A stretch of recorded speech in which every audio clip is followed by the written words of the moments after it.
Welcome to New Mexico Black Rifle Operators Union. I'm your host, Sean. So, there's a couple stories that I wanted to hit tonight. One of them, which is kind of an old story, it keeps coming up, and, I think a lot of us ANCAP people and a lot of us on the 2A are always kind of worried about the UN and them coming to take our guns. And the treaty that has been going around since like 2012 or 2015 is now making rounds again. And what the treaty that I'm talking about specifically is it's a small arms treaty. It's a limitation on small arms. And what is going on in the international community is they're trying to stop private gun ownership. And there was a point in time during the Biden administration, or not the Biden, the Obama administration, that they signed on with it. And what's scary about it is that they're basically saying that they're coming for your guns, that you have to register them, that you have to have only certain amounts that you can have for firearms. What has to happen, though, because Trump unsigned it, or signed off that he wasn't going to be on it, is any treaty that has to come out for international law has to go before the House and the Senate and has to be ratified. I don't see there being enough cohesion, but there's enough turncoats, that there always is in our community, that we have to be careful of this, but I don't see this being a big deal yet. What is concerning, another story, is because Tennessee is a very red state with a very red governor. They've sided together to call a special session, and it looks like there's going to be bipartisan support for red flag laws. Now, red flag laws were one of those things that I was always kind of up in the air about, but after living under them, I see no point in them, and that they're not very good for anyone. Specifically, if you're pro 2A, the biggest thing you have to worry about is someone who's a bad actor, an ex-girlfriend, an ex-husband, an ex-neighbor, somebody who doesn't like you but knows you likes guns. They can basically push to have your guns taken away by saying you're a nutcase, and then you're stuck with the bill to go to court and fight that and prove that you're okay to have your guns back. Now, I never expected this to happen in Tennessee, but it does happen. It happened in New Mexico, specifically after the shooting that I talk about all the time in Aztec. That pushed it here. What have been the repercussions of that? And that happened in 2017, 2018 when that bill finally got done. What's happened? Well, crime's still going on. We still had a mass shooting. Even in Farmington, we had a mass shooting. It doesn't seem to have any effect on gun crime. And that leads me to the lead story for tonight. From the Daily Mail, and this is, AmmoLand posted this, and I thought it was kind of an intriguing thing, that there is absolutely no correlation, let's read this, no correlation to gun laws and gun violence, says the report by the Daily Mail. Now, the Daily Mail is a little bit right of center. The study published in JAMA, if you don't know what JAMA is, this is a medical journal. Network opens, and it relies on data for gun violence archives on databases often criticized by our side. This work was done by the researchers at the University of Colorado, Leslie M. Bernard, MPH, Department of Epidemiology for Colorado School of Public Health, and so on from Colorado, and it doesn't matter. The report basically says the rate of mass shootings per 1 million people was highest in the District of Columbia. If you are not familiar, the District of Columbia has the most restrictive gun laws on planet Earth. You cannot own a firearm there without special permission. There aren't even allowed to be gun stores, to my understanding there. You are not allowed to have one there. It is, if you are a lawmaker, you're allowed to have your gun there because you're given special dispensation for being able to defend yourself. But what's interesting is the next states that follow are Louisiana and Illinois, and then followed by Mississippi.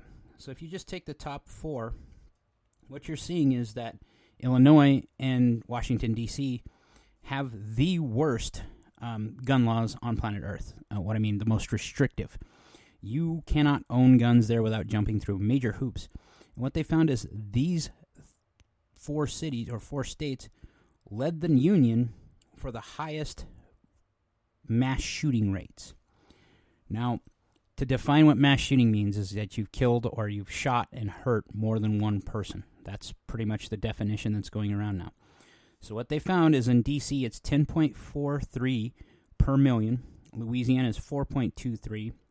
Illinois is 3.61. Mississippi is 2.91. Now, what is interesting about that is the correlation that they found is that 27.3 were social-related mass shootings. Social-related. Think about going to a party, someone gets pissed off at a party, they come back and shoot. 11.1% of those in this study were domestic violence related. So someone gets in a fight, a custody dispute, they come back and they shoot more than one person. Okay, 1.4% were school or work related. And the rest, the 52% that were left, were not categorized. Now, if we're trying to stop the majority of mass shootings, and it looks like that isn't what it makes the news, it's actually gang violence. It's actual violence. It's crime. You're talking about blue on blue, not even blue on blue. You're talking about gang on gang violence is what they're basically saying for mass shootings. This is very telling. This tells us that what we've already known, but this study is actually produced by a university in Colorado. Colorado used to be kind of red. They're now very much a blue state. And to see that this comes out and it doesn't back up what they always say. The left likes to say that it's most places with mass shootings or has an extreme case, or the state that has extreme cases of gun crime usually are the ones with the least strictest gun rules. That's not the case. And this is one of many studies that bears out what we've all known on the right side of politics. And when I say the right side, the reddish side, the Republican side, the Libertarian side, the ANCAP side, those guys, us, usually the ones that are very much the single voters, the single issue voters that we vote on freedom. We know this. We knew this a long time ago. You know, there's a reason why the assault weapons ban was allowed to sunset is because it had no effect on actual gun crime. And with the left right now trying to push that most kids or most young people that are killed with guns, which is absolutely false, what you find is that they've included 19-year-olds and 18-year-olds in that survey or in that set of data. That set of data shows that it's usually, if you just looked at 18 and 19-year-olds, the majority of that is of gun crime from those particular age groups is usually crime-related, followed by suicide. Now, why aren't we talking about what we can do to fix these things? You know, if crime is the problem, then why don't we start looking at actual crime, not looking at guns? Because it isn't a gun issue. Again, we all know this. We've talked about this. I talk about this ad infinitum. It's always a mental health issue.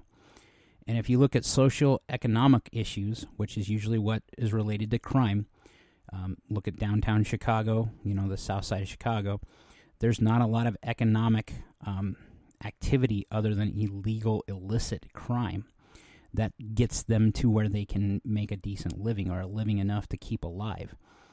That means that we need to fix that first. Then the next thing I think we need to fix, and it's the elephant in the room that we keep dancing around, the left and the right do, is that there's a mental health issue. And, I've mentioned this before time and time again, that if we took a time machine and we just went back 5, maybe 10 years, would you see those headlines? Would you be able to explain to people the things that have happened in the last 5 or 10 years? That we locked down an entire world period over a virus that seems to have the effectiveness of a flu. Now they're wanting to do that again. That's the other buzz thing that's going around on the interwebs right now, is that they're looking at doing That same type of thing in November or December of this year, because there's a new COVID variant called Eris, and they don't know much about it other than it's very highly communicable. It doesn't mean that it's deadly. It just means it spreads very easily, like a cold. That said, it's probably worse than the cold. Anyone that had COVID, like I did, I had the Omni-Man, it wasn't very pleasant. But I survived, and I don't see why we shut down the world for something like that. That same type of mentality is what's being pushed in the 2A community. You know, how many things do we see where they come after us? They came after us for the bump stocks. They came after us for the ghost guns, the receiver rule. They've came after us for the pistol brace rule. And we're having to fight like hell to keep our rights, like we always have to. But it really doesn't make sense. And I think the American populace, you know, when Colion Noir even comes out, and Colion Noir is usually very abreast of the situation in the 2A, and he comes out and he tells you that this is an issue that they're going to try to press, specifically when they're trying to come after guns and civilian disarmament. The reason why they're trying to do this is because an armed populace is going to say no. If anything should ring alarm bells when when NATO or the UN starts saying they need to disarm populaces, that should ring alarm bells. You know, it makes sense on the international community why you would disarm some countries to some degree, because they're nothing but criminal enterprises. The United States isn't. We're a free country. And whether you like it or not, this is part of the American identity. And I don't know that any American will comply anymore. You know, the pistol brace rule, the rate of compliance with it is somewhere below 4%. Okay, and it depends on which survey you use and which data set you use to figure that out. But the rate of compliance in the United States from the 2A community is we're done. We've checked out. We no longer see a need for the ATF because the ATF is being an oppressive regime towards anyone in the 2A community. Now, why are we demonizing the ATF? Well, let's look at it. Today is, and this will drop tomorrow, so yesterday, that should be what you're going to hear, is the anniversary of Ruby Ridge. Okay. Now, if you don't know the story of Ruby Ridge was an FBI mess-up where these guys had convinced a man to make sawed-off shotguns. He made two, I believe, one or two, and they raided his house and they killed his wife and his child. This is one of those things in the 90s when this happened. I think it happened in 92. That kind of galvanized our community and made us realize that the FBI and the ATF aren't our friends. Because what they did with this was a clear case of entrapment. They tried purposely for months to get this guy to do this illegal act, and he finally complied because he was tired of dealing with these supposed friends or these people that turned out to be FBI agents. What do we do to fix this? You know, every time I look at this stuff and I wonder, you know, are we winning? I still think we are. And the reason why I do is because they're trying really, really hard. If you haven't paid attention, Trump was able to post $200,000 bond. He's supposed to report tomorrow to jail to get fingerprinted and all that other fun stuff. But it's already been accepted that he's going to post bond, which means he's going to get out. Now, that shouldn't be a surprise because the logistics of imprisoning a president, a former president that has a security detail, should tell you that there's no prison that is suitable in any state that would allow that to happen. Okay, just the physical restrictions of what you would have to do to put a president with his security detail in a prison. I still believe that they're going to go really hard after the man. And it also is supposed to be that there's supposed to be presidential debates for the Republican side. Trump has opted out of that in favor of going to go have an interview with Tucker Carlson. Now, there's a lot of people right now that are advocating for anyone that is on the right side of the politics, and when I say this, the Republican side of politics, to drop out and everyone back Trump. Now, the idea here is that we back Trump, and if they do anything else against him, it shows that this is all weaponized against this man. Now, I understand that argument. I disagree with it. I'm of the volition that the best person, whoever it is, should actually be debated, and they should get up there, and we should all get to see the results of the debate and kind of make our determination then. I'm not convinced that Trump is the guy that needs to run or needs to be the candidate against Biden. I still am not sure that any one of them can win against Biden because there's enough people that are tired of Trump. You know, I'm not a never Trumper. There was a point in time I thought I was until I saw what the man was doing. And then to see as many people come out against him kind of pushed me in his direction. But I'm not a huge fan of the Orange Man. And that's because I see him as a very divisive influence in America. And the America we need now needs to be more unified. Because we're going to be facing lots of things. You know, we're at that point in economics, and with the situation we've had for the last 5 years, it's time to re-galvanize our country back to being whole. And I think what's weird about this is that anyone in the 2A community, our community stays pretty whole. You know, we've expanded our community through the COVID stuff because we saw a lot of people woke up and realized that they were their own first responder and that they have to be able to defend and take care of themselves. That means our community expanded.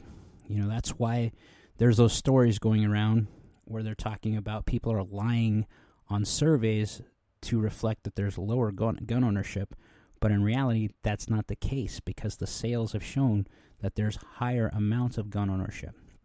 That's because there's people in leftist cities like Chicago and other places that have bought firearms that aren't going to tell you they have them. And the reason why they're not going to tell you is because they're still trying to virtue signal and show on the outside that they're on that team.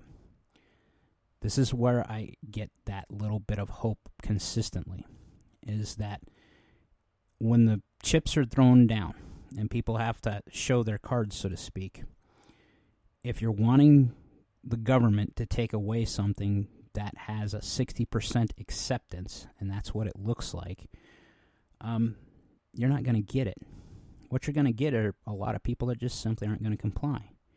You know, the more that the FBI and that the federal government lose their, what do you call it? When people lose the confidence in those institutions, it takes power away from them. And that's what we need to do. We need to make all those institutions that are so powerful right now not powerful. How do you do it? You know, we need to take those little wins we've seen in other places. You know, I mentioned the cannabis thing multiple times, but it looks like those guys won just by simple non-compliance. Well, it's time the American gun owners do the same thing. And I never thought that it would happen until the pistol brace stuff came out. When you saw basically mass non-compliance there, what are they going to do about it? They simply don't have enough people to go door to door. They're going to make examples. They are going to, and they have tried to right now. They are currently going after anybody that has an FFL that is willing to fight. And why they're doing that is you take out the means that people can go and buy guns from, or you attack their ammunition sources. You basically take the logistics out from behind the 2A, and you make it to where no one can own one. And they're going hot and heavy after that. You know, the fact that California is trying to push the 27th Amendment, and that they're they have formally filed it, and the language is there for everyone to see, for other states to sign on and do stuff, which makes me nervous because New Mexico usually does what California does, and we usually get screwed in the process. However, this is one of those things that's going to have to come up to the roundhouse in New Mexico And it's going to have to come up to the Senate and the House and every other state that tries to adopt this. Because this is such a radical change, I don't see anyone signing on with it. At least if we make our voice heard. And that's what we need to do. So I still say we're winning. You can look at this stuff and you can be a pessimist all you want and think that that the world's against you. Or you can be an optimist and know that there's still a shot. You just got to get ready to take your shot. And that's what we're doing now. Like, share, subscribe, be great.